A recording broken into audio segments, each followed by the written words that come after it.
In Indian illegally occupied Jammu and Kashmir, police arrested 5 Kashmiri youth under Draconian Public Safety Act in Ramban district on Thursday today. The detained youth were identified as Nazir Ahmad Pala, Mohammad Usman Banli, Firdious Ahmad Khan, Abdul Hamid Khan and Anyatullah Wani. The relatives of the youth have expressed fear that, like the Shopian youth, Imran Bashir, these 5 youth could also be eliminated by Indian forces in custody.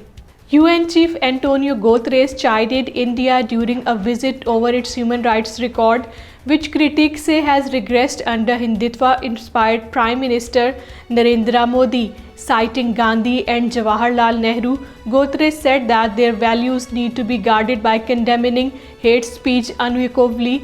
India must do this by protecting the rights and freedoms of journalists, human rights activists, students and academicians, and by ensuring the continued independence of India's judiciary.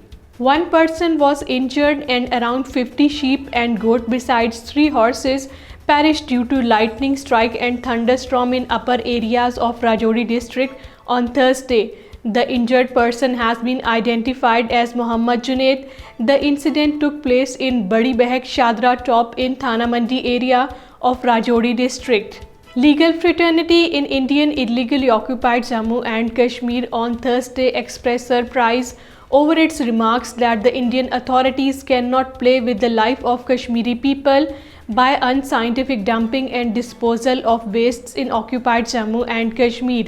The lawyers, while talking to the media in Srinagar, criticized the Indian Apex Court for remaining tight-lipped over blatant deaths in custody, but being vocal on relatively less important issues like unscientific dumping and disposal of wastes. In Indian illegally occupied Jammu and Kashmir, heavy snowfall in the high-altitude areas of Jammu on Thursday forced the closure of Mughal Road, which connects the twin border districts of Poonch and Rajouri in South Kashmir's Shopian.